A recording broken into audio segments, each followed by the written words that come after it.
Hi friends, welcome to TM Rainbow's Kitchen. நாம் இன்றைக்கி non veg பிரியர்களுக்கு ரொம்பவே ஃபேவரட்டான மீன் குழம்பு ரெசிபி ரொம்ப டேஸ்டியாக எப்படி செய்யலான்னு பார்க்கலாம் வாங்க. ஒரு வானலில் 3 ஸ்பூன் மல்லி விதை சேர்த்துக்கோங்க. நம்ம எல்லா பொருட்களையுமே வறுத்து அரைச்சி செய்ய போகிறோம், அதனால் குழம்பு ரொம்பவே டேஸ்ட்டாக இருக்கும். காரத்துக்கு தேவையான அளவு காஞ்ச மிளகாய் சேர்த்துக்கோங்க. நான் இன்றைக்கி 2 மிளகாய் சேர்த்துருக்கேன். உங்களுக்கு காரத்தோட அளவுக்கு தகுந்த மாதிரி மிளகாயோட அளவை பார்த்துட்டு சேர்த்துக்கோங்க. இது கூடவே 1 ஸ்பூன் மிளகு சீரகம் சேர்த்துக்கோங்க. மிளகோட அளவை கம்மியாகவும் ஜீரகத்தோட அளவை அதிகமாகவும் சேர்த்துக்கோங்க. 1 கொத்து கருவேப்பிலை சேர்த்துக்கோங்க. அடுப்பை லோ ஃப்ளேமில் வச்சுட்டு இப்போ நம்ம சேர்த்துருக்க எல்லா பொருளுமே நல்லா வாசனை வர வரைக்கும் 2லேருந்து 3 நிமிஷம் நல்லா வறுத்து எடுத்துக்கோங்க. இந்த மசாலாவை நல்லா ஆற வச்சுட்டு மிக்சி ஜாரில் கொஞ்சமாக தண்ணி சேர்த்து நல்லா கெட்டியாக ஃபைன் பேஸ்ட்டாக அரைச்சி எடுத்துக்கோங்க. ஒரு அகலமான பாத்திரம் இல்லைனா கடாய் எடுத்துக்கோங்க. அதில் 5லேருந்து 6 ஸ்பூன் வரைக்கும் ஆயில் சேர்த்துக்கோங்க. ஆயிலுக்கு பதிலாக நல்லெண்ணெய் கூட நீங்கள் சேர்த்துக்கலாம். எண்ணெய் நல்லா சூடானதுக்கப்புறம் 1/2 ஸ்பூன் கடுகு சேர்த்துக்கோங்க. இது கூடவே 1/4 ஸ்பூன் வெந்தயம் சேர்த்துக்கோங்க. இப்போ கடுகு வெந்தயம் நல்லா பொரிஞ்சு வரட்டும். பொதுவாக மீன் குழம்பு செய்யும்போது மண் சட்டியில் செஞ்சு பாருங்கள், டேஸ்ட் ரொம்பவே சூப்பராக இருக்கும். 10 பல் பூண்டை தோல் உரிச்சிட்டு சேர்த்துக்கோங்க. 1 கொத்து கருவேப்பிலை சேர்த்துக்கோங்க. 1/4 கப் அளவு சின்ன வெங்காயத்தை நல்லா பொடியாக கட் பண்ணிவிட்டு சேர்த்துக்கோங்க. சின்ன வெங்காயம் சேர்க்கும்போது மீன் குழம்பு நல்ல ஒரு ஃப்ளேவரோட டேஸ்ட் ரொம்பவே சூப்பராக இருக்கும். வெங்காயம் நல்லா வதங்கி வர வரைக்கும் 5 நிமிஷம் நல்லா வதக்கி விட்டுக்கோங்க. சின்ன வெங்காயத்துக்கு பதிலாக பெரிய வெங்காயம் சேர்த்திங்கன்னா மீடியம் சைஸில் 2 வெங்காயம் சேர்த்துக்கோங்க.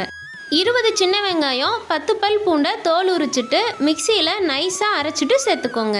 வெங்காயத்தை இது போல் பேஸ்ட்டாக அரைச்சிட்டு சேர்க்கும்போது குழம்புக்கு நல்ல ஒரு திக்கான கன்சிஸ்டன்சி கிடைக்கும். நல்லா மிக்ஸ் பண்ணி விட்டதுக்கப்புறம் மீடியம் சைஸில் 3 தக்காளியை நைஸாக மிக்சி ஜாரில் அரைச்சிட்டு சேர்த்துக்கோங்க. உங்களுக்கு தக்காளி அரைச்சிட்டு சேர்க்க விருப்பம் இல்லைன்னா நல்லா பொடியாக கட் பண்ணிட்டு கூட நீங்கள் சேர்த்துக்கலாம்.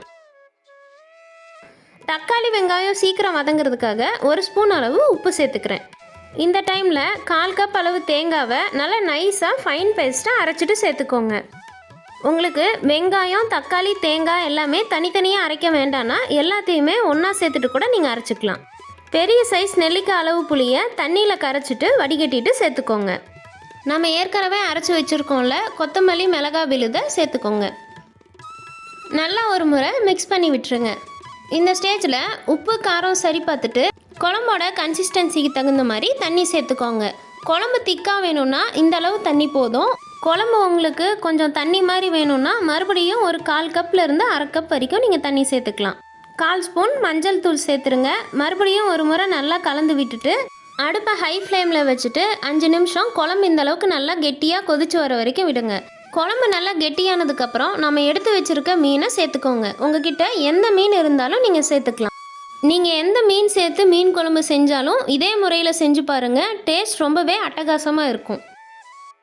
அவ்வளோதான், மீனெல்லாம் சேர்த்தாச்சு. ஒரு மூடி போட்டு மூடி வச்சு அடுப்பை மீடியம் ஃப்ளேமில் வச்சு 5 நிமிஷம் மட்டும் வேக வச்சு எடுத்துக்கோங்க.